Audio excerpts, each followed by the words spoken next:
Hi friends, అందరికీ నమస్కారం. అంజలి కథలకి స్వాగతం. ఈరోజు చందమామ కథ పేరు పరీక్ష.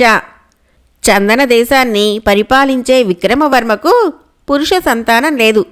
ఉన్నది ఒకే ఒక కుమార్తె శ్రీలేఖను ఆయన అల్లారు ముద్దుగా పెంచి సమస్త విద్యలు చెప్పించాడు. యుక్త వయసు వచ్చేసరికి ఆమె అసమాన సౌందర్య రాశిగాను అమిత మేధావిగాను ఖ్యాతికెక్కింది. కుమార్తెను చూసి గర్వపడిన విక్రమవర్మకు ఆమె వివాహం గురించిన చింత ప్రారంభమైంది. తనకు పురుష సంతతి లేని కారణంగా తనకు కాబోయే అల్లుడే చందన దేశానికి భావి మహారాజు అవుతాడు. అంతేకాక తన కుమార్తె అత్యంత బుద్ధిశాలి.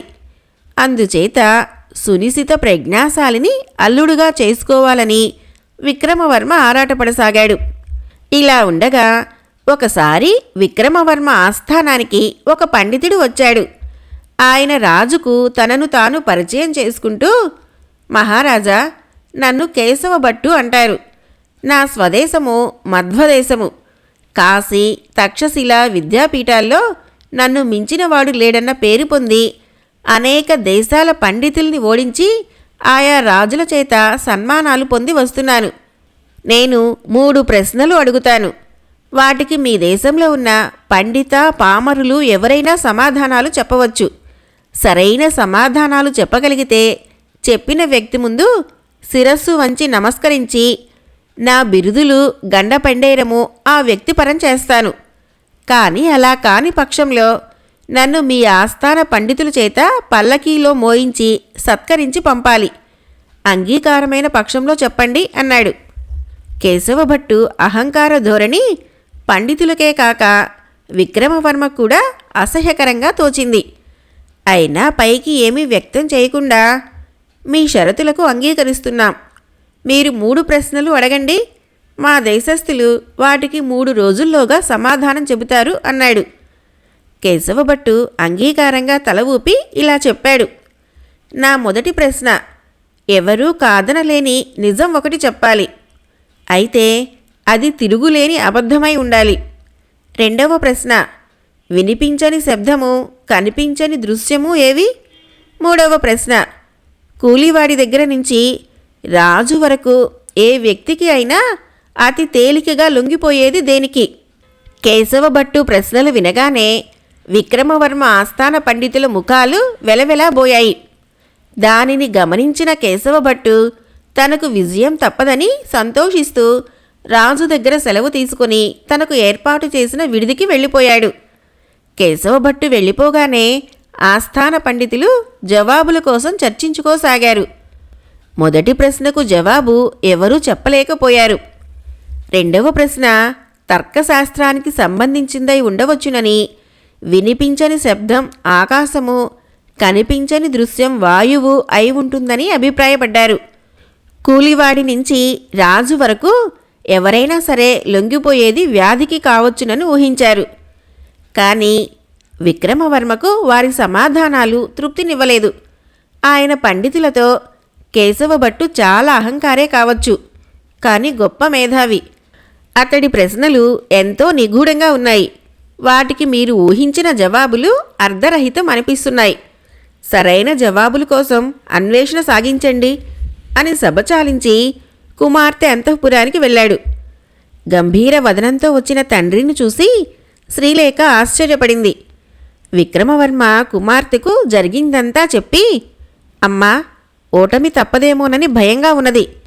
సంస్కారి ముందు ఓటమి అభివృద్ధి కారకమైన, అహంకారి ముందు ఓటమి ఆత్మహత్యతో సమానము అన్న సంగతి నీకు తెలియంది కాదు కదా. అయితే ఆ ప్రశ్నలకు నువ్వు సరైన జవాబులు చెప్పగలవన్న నమ్మకం నాకు ధైర్యాన్నిస్తున్నది అన్నాడు. అంతా విన్న శ్రీలేఖ కొద్దిసేపు ఏదో ఆలోచించి, జవాబులు నాకు తెలియటం లేదు నాన్న అన్నది.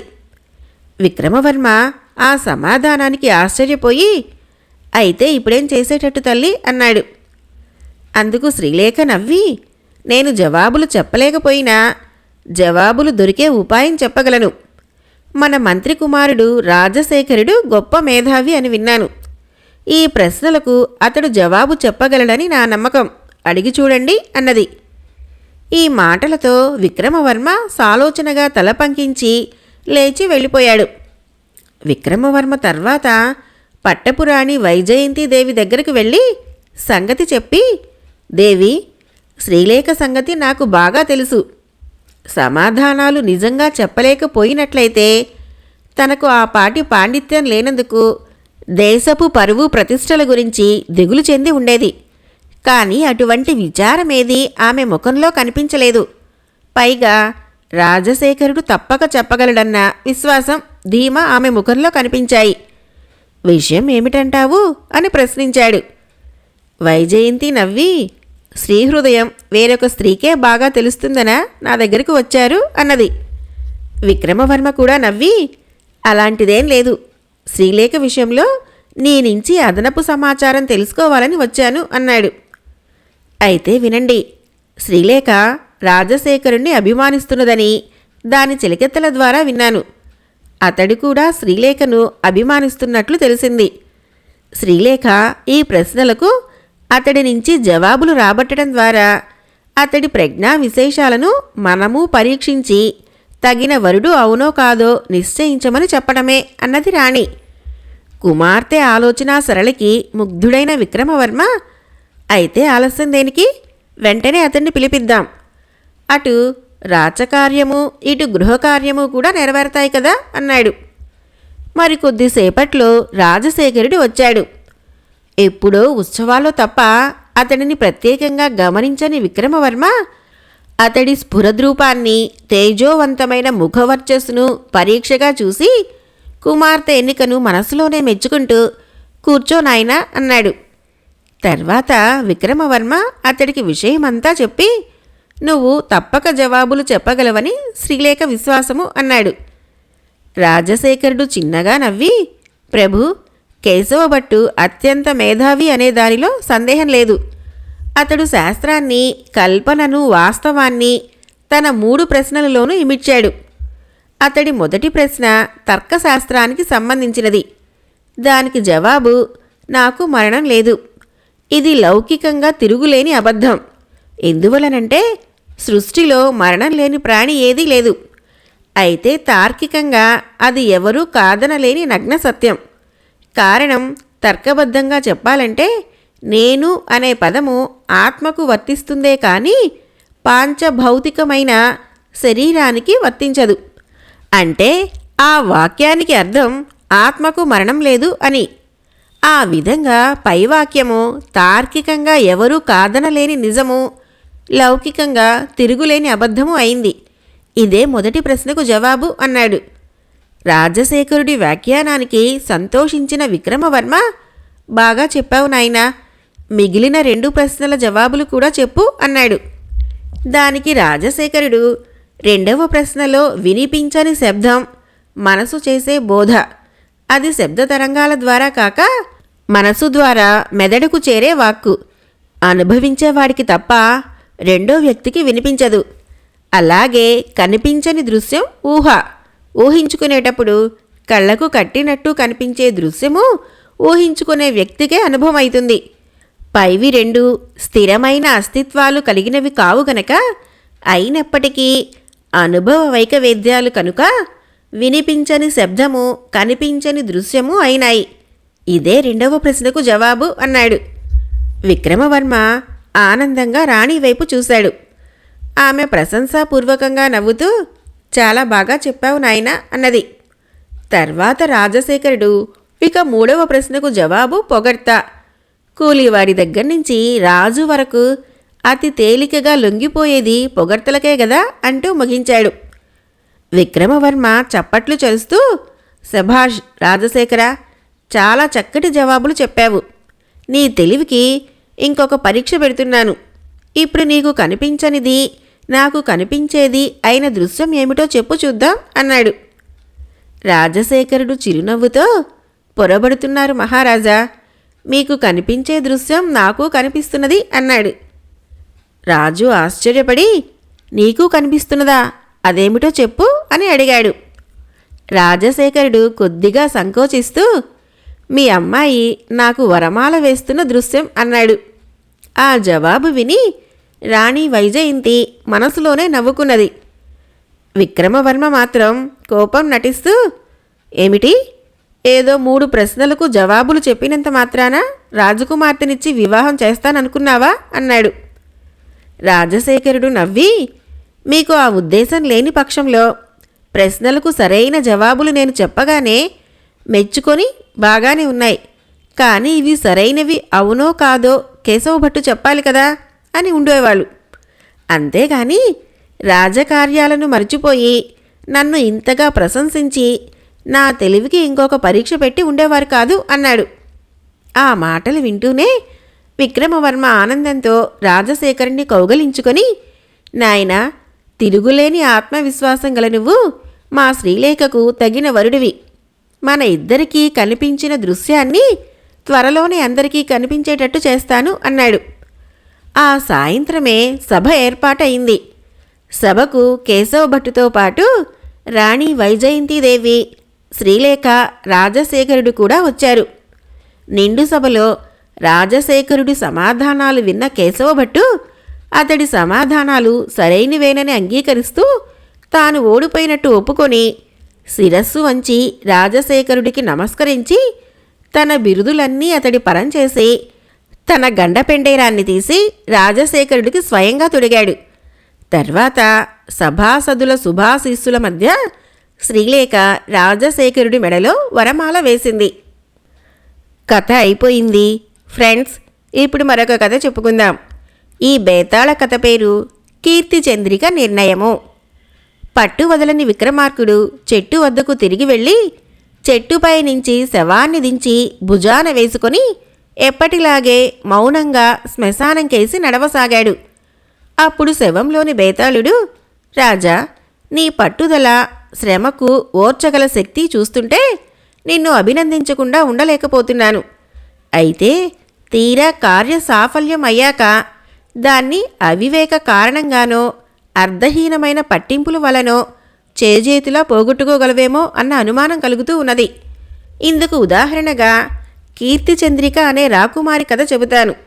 శ్రమ తెలియకుండా విను అంటూ ఇలా చెప్పసాగాడు.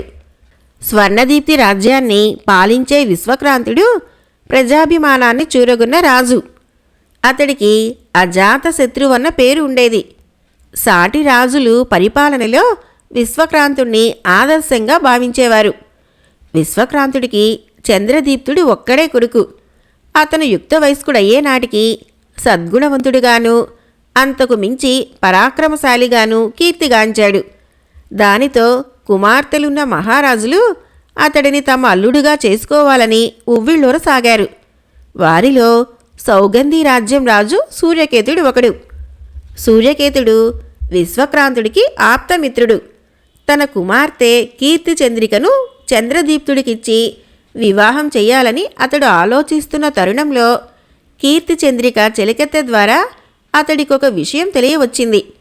అదేమిటంటే కీర్తిచంద్రిక చంద్రదీప్తుణ్ణి మనసారా ప్రేమించి ఉన్నది. అతన్ని వివాహమాడి తీరాలని నిశ్చయించుకున్నది.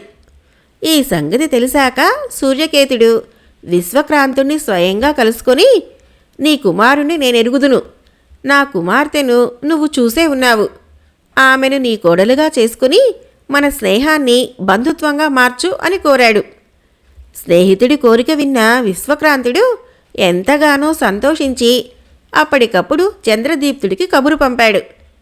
విషయం తెలుసుకున్న చంద్రదీప్తుడు తండ్రితో, క్షమించండి, నేను సాగరిక యువరాణి మనోజ్ఞమాలను ప్రేమించాను. ఆమెను పరిణయమాడాలన్నది నా కోరిక అన్నాడు. విశ్వక్రాంతుడు ఒక్క క్షణం ఆలోచించి, సరే, వివాహం అనేది నీ జీవితానికి సంబంధించినది. స్నేహితులమైన మేము వియ్యంకులం కావాలని ముచ్చటపడ్డాం. దైవలీల ఎలా ఉంటే అలా జరుగుతుంది, వెళ్ళిరా అన్నాడు. అయితే సూర్యకేతుడు కల్పించుకొని చంద్రదీప్తుడితో, చంద్ర, నా కుమార్తె మనసా వాచా నిన్నే కోరుకుంటున్నది. ఆమెను కాదనకు అన్నాడు. చంద్రదీప్తుడు సూర్యకేతుడి కోరికను సున్నితంగా తిరస్కరించాడు. అప్పుడు సూర్యకేతుడు విశ్వక్రాంతుడితో, చంద్రదీప్తుడు చిన్నవాడు, అనుభవశూన్యుడు, తెలియక మాట్లాడుతున్నాడు. నువ్వు కొంచెం చెప్పి ఒప్పించు అన్నాడు. దానికి విశ్వక్రాంతుడు వివాహ విషయంలో బలవంతం చేయటం మంచిది కాదు అన్నాడు.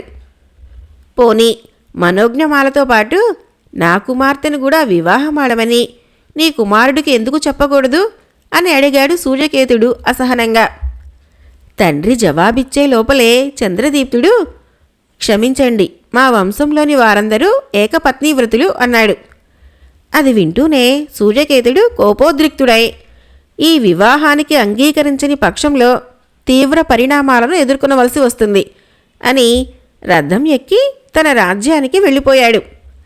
ఆ తర్వాత వారం తిరగకుండానే సూర్యకేతుడు విశ్వక్రాంతుడి మీదకి యుద్ధం ప్రకటించాడు. ధర్మబద్ధంగా మాట్లాడిన తనతో సూర్యకేతుడు యుద్ధానికి సిద్ధపడటం విశ్వక్రాంతుడికి మనసును నొప్పించింది. చేసేది లేక అతడు యుద్ధ ప్రయత్నాలు ప్రారంభించాడు. యుద్ధభూమికి బయలుదేరుతున్న తండ్రితో చంద్రదీప్తుడు, ఈ యుద్ధానికి కారణం నేనే ఆ సూర్యకేతుడిని ఎదుర్కొంటాను. అందువల్ల నా బలపరాక్రమాలేమిటో అతడికే కాక సాటి రాజులకు తెలుస్తుంది అన్నాడు. అక్కడ కీర్తి చంద్రికకు తన తండ్రి విశ్వక్రాంతుడి మీద యుద్ధం ప్రకటించడం ఏమాత్రమూ ఇష్టం లేదు. తన వివాహ సమస్య కోసం ఇరుపక్షాల ఎందరో సైనికులు బలి కాబోవటం ఆమెకు అమితమైన విచారాన్ని కలిగించింది. బాగా ఆలోచించిన మీదట కీర్తి చంద్రికకు ఒక పరిష్కార మార్గం కనిపించింది. తాను కూడా యుద్ధ విద్యలన్నిటిలో ముఖ్యంగా ఖడ్గ యుద్ధంలో ప్రవీణురాలు. తమ రాజ్యం తరపున తను, స్వర్ణదీప్తి రాజ్యం తరపున చంద్రదీప్తుడు ఇద్దరే యుద్ధం చేస్తారు. తాను ఓడితే చంద్రదీప్తుడు మనోజ్ఞమాలను వివాహమాడతాడు. ఒకవేళ చంద్రదీప్తుడు ఓడితే అతడు తనను తప్పక వివాహమాడాలి. అయితే చంద్రదీప్తుడి వంటి మహావీరుణ్ణి తను ఓడించగలదా? ఈ సందేహం కలిగిన సమయంలోనే కీర్తి చంద్రికకు తమ రాజగురువు మాటలు జ్ఞప్తికి వచ్చాయి. అక్కడకు దగ్గరలోనే ఉన్న దక్షకారణ్యంలో నీలాంబరుడనే మునీశ్వరుడు ఉన్నాడు. ఆయన గొప్ప తపస్శాలి. న్యాయసమ్మతం అని భావిస్తే ఆయన ఎవరికైనా కోరిన వరం ఇవ్వగలడు. కీర్తిచంద్రిక గుర్రం మీద బయలుదేరి అరణ్యంలో ఉన్న నీలాంబరుడి ఆశ్రమానికి చేరి తన సమస్య గురించి ఆయనకు విన్నవించింది. ముని కొంతసేపు ఆలోచించి, అమ్మా, నీకు ఖడ్గసిద్ధి అనే మంత్రం ఉపదేశిస్తాను. ఆ మంత్ర ప్రభావం వలన నువ్వు ఖడ్గాన్ని ఒక్క క్షణం పాటు మెరుపు వేగంతో జుళిపించగలవు. ఎంతటి శక్తివంతుడైనా ఆ క్షణంలో నీ ధాటికి తట్టుకోలేడు అని చెప్పి ఆమె చెవిలో మంత్రం ఉపదేశించాడు. కీర్తిచంద్రిక మునికి తన కృతజ్ఞత చెప్పుకొని రాజప్రసాదానికి తిరిగి వచ్చింది. ఆమె ద్వారా సంగతి విన్న సూర్యకేతుడు, అమ్మా, నువ్వు పురుషవేషంలో చంద్రదీప్తుడితో యుద్ధం చెయ్యి. ఓడిపోయిన అతడికి రాజ్యం ఎరగా చూపి వివాహానికి ఒప్పిద్దాం అన్నాడు. ఆ తర్వాత సూర్యకేతుడు ఒక దూత ద్వారా విశ్వక్రాంతుడికి యుద్ధం పేరుతో ప్రాణ నష్టం కలిగించడం నాకిష్టం లేదు. నా సైన్యంలోని ఒక వీరుడితో నీ కుమారుడు చంద్రదీప్తుణ్ణి ద్వంద్వ యుద్ధం చేయమను. చంద్రదీప్తుడు ఓడితే మీ రాజ్యం మాదైతుంది, మా వీరుడు ఓడితే మా రాజ్యం మీదైతుంది అని కబురు పంపాడు. ఇందుకు విశ్వక్రాంతుడు అంగీకరించాడు. యుద్ధభూమిలో పురుష వేషంలో ఉన్న కీర్తిచంద్రిక, చంద్రదీప్తుడు కత్తి యుద్ధానికి తలపడ్డారు. కొంతసేపు యుద్ధం జరిగింది. చంద్రదీప్తుడి కత్తి దెబ్బలు కాచుకోవటం కీర్తిచంద్రికకు కష్టమైంది. అప్పుడు ఆమె ముని ఉపదేశించిన ఖడ్గసిద్ధి మంత్రం స్మరించింది. మరుక్షణం ఆమె చేతిలోని కత్తి మెరుపు వేగంతో కదిలింది. ఒక్క క్షణం చంద్రదీప్తుడికి ఏం జరుగుతున్నది అర్థం కాలేదు. మరుక్షణం అతడి చేతిలోని కత్తి ఎగిరి దూరంగా పడింది. సూర్యకేతుడు చంద్రదీప్తుణ్ణి బంధించి తన రాజ్యానికి తీసుకుపోయాడు. మర్నాడు అతడు చంద్రదీప్తుడితో, ఇప్పటికైనా మించిపోయింది లేదు. ద్వంద్వయుద్ధంలో నిన్ను ఓడించినది పురుషవేషంలో ఉన్న నా కుమార్తె కీర్తిచంద్రిక. నా అల్లుడివి అయితే ఆమెతో పాటు నా రాజ్యం కూడా నీదే అవుతుంది అన్నాడు. ఇందుకు చంద్రదీప్తుడు, క్షమించండి మహారాజా, వివాహ విషయంలో నా నిర్ణయమేదో మీకు లోగడే తెలియపరిచాను. ఆ నిర్ణయంలో మార్పు లేదు అన్నాడు. తండ్రి ద్వారా చంద్రదీప్తుడి అభిప్రాయం తెలుసుకున్న కీర్తిచంద్రిక చాలా నిరుత్సాహపడింది. సూర్యకేతుడు చంద్రదీప్తుణ్ణి బందీగా తీసుకుపోయాడన్న సంగతి విన్న మనోజ్ఞమాల తండ్రి సోమవర్మ సూర్యకేతుడి మీద యుద్ధం ప్రకటించాడు. ఇది తెలిసిన సూర్యకేతుడు కుమార్తెతో, సోమవర్మ యుద్ధ ప్రకటన గురించి విచారించకు. అతడి సైనిక బలం మన ముందు ఎందుకు కొరగాదు. మన సైన్యాన్ని పంపి అతన్ని సునాయాసంగా ఓడించగలను అన్నాడు. ఈ జరిగిన సంఘటనలన్నింటినీ గురించి సుదీర్ఘంగా ఆలోచించిన మీదట కీర్తిచంద్రిక తండ్రితో, నాన్న, నా మనసు మార్చుకున్నాను. చంద్రదీప్తుడి వివాహం మనోజ్ఞమాలతో దగ్గర ఉండి జరిపించదలిచాను అని చెప్పింది. సూర్యకేతుడు సరేనన్నట్లు తల ఊపి మంత్రి ద్వారా విశ్వక్రాంతుడికి లేఖ పంపుతూ, అందులో నా కుమార్తె మంత్రప్రభావంతో నీ కుమారుణ్ణి గెలిచిందే కానీ స్వయం శక్తితో కాదు. అందువల్ల నీ కుమారుడి ఓటమిని అంగీకరించిన అవసరం లేదు. నీ రాజ్యం నీకే చెందుతుంది. నన్ను క్షమించు అని వేడుకున్నాడు. తర్వాత మనోజ్ఞమాలతో చంద్రదీప్తుడి వివాహం కీర్తిచంద్రిక సమక్షంలో వైభవోపేతంగా జరిగింది. బేతాళుడు ఈ కథ చెప్పి, రాజా, కీర్తిచంద్రిక చంద్రదీప్తుణ్ణి గాఢంగా ప్రేమించిందన్న దాంట్లో సందేహానికి తావులేదు. చంద్రదీప్తుడు ఆమెను తిరస్కరించాడు. అయినా కీర్తిచంద్రిక అంతటితో ఊరుకోక ముని నుంచి మంత్రోపదేశం పొంది అతన్ని ఓడించింది. అప్పటికీ చంద్రదీప్తుడు ఆమెతో వివాహానికి అంగీకరించలేదు. ఈ దశలో కీర్తిచంద్రిక అతడిపై కక్ష సాధించక అతడు ప్రేమించిన మనోజ్ఞమాలతో దగ్గర ఉండి ఎందుకు వివాహం జరిపించింది? ఇది అవివేకము, అర్ధహీనము అనిపించుకోదా?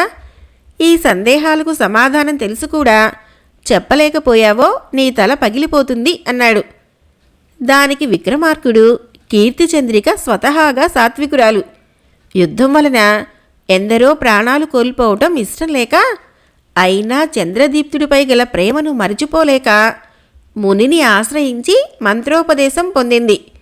ద్వంద్వయుద్ధంలో ఓడి మనోజ్ఞమాల కోసం రాజ్యాన్ని కోల్పోవటానికి కూడా సిద్ధపడిన చంద్రదీప్తుడి ప్రేమ ఎంత బలమైనదో ఆమె గ్రహించగలిగింది.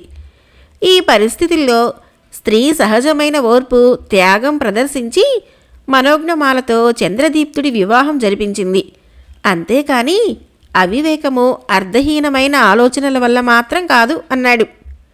రాజుకు ఈ విధంగా మౌనభంగం కలగగానే బేతాళుడు శవంతో సహా మాయమై తిరిగి చెట్టెక్కాడు. కథ అయిపోయింది.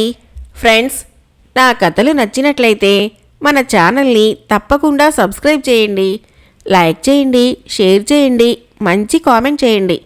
Thank you.